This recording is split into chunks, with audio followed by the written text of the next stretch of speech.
நம்முடைய பரம தகப்பன் அவருடைய சொந்த சரீரத்துல என்ன செஞ்சுக்கிட்டாரா? நம்ம நோயை சுமந்துக்கிட்டாரா. அவருடைய சரீரம் உழுத நிலம் போல இருந்துதான். சத்தியம் சொல்லுது, தண்ணியும் ரத்தமும் என்ன செஞ்சுதான்?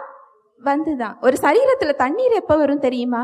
ரத்தமே இல்லாமல் இருக்கும் போது. அப்படின்னா என்ன அர்த்தம் தெரியுமா? கடைசி சொட்டு ரத்தம் வரைக்கும் அவர் உங்களுக்காகவும் எனக்காகவும் சிந்தி இருக்கிறார். அப்படி நம்மள விலை கொடுத்து வாங்கினவர் எதுக்காக அதை சிந்தி இருக்கிறார்? எதற்காக அவர் சரீரம் பிக்கப்பட்டது? எதற்காக அவருடைய சரீரம் உழுத நிலம் போல் காணப்பட்டது? அப்படின்னா நம்முடைய நோய் அங்க என்ன செஞ்சுக்கிட்டாரா? சுமந்து கொண்டாரா. இப்படி சம்பாதித்து கொடுத்த ஒரு சுகத்தை நீங்களும் நானும் பெற்றுக்கொள்றது அவரை மகிமைப்படுத்துமா, இல்ல நோயில இருக்கிறது அவரை மகிமைப்படுத்துமா? அவர் கொடுத்த சுகத்தை நம் சரீரத்தில் பெற்றுக்கொள்வது மட்டுமே அவருடைய நாமத்தை மகிமைப்படுத்தும். ஹல்லேலூயா, பிரைஸ் தி லார்ட்.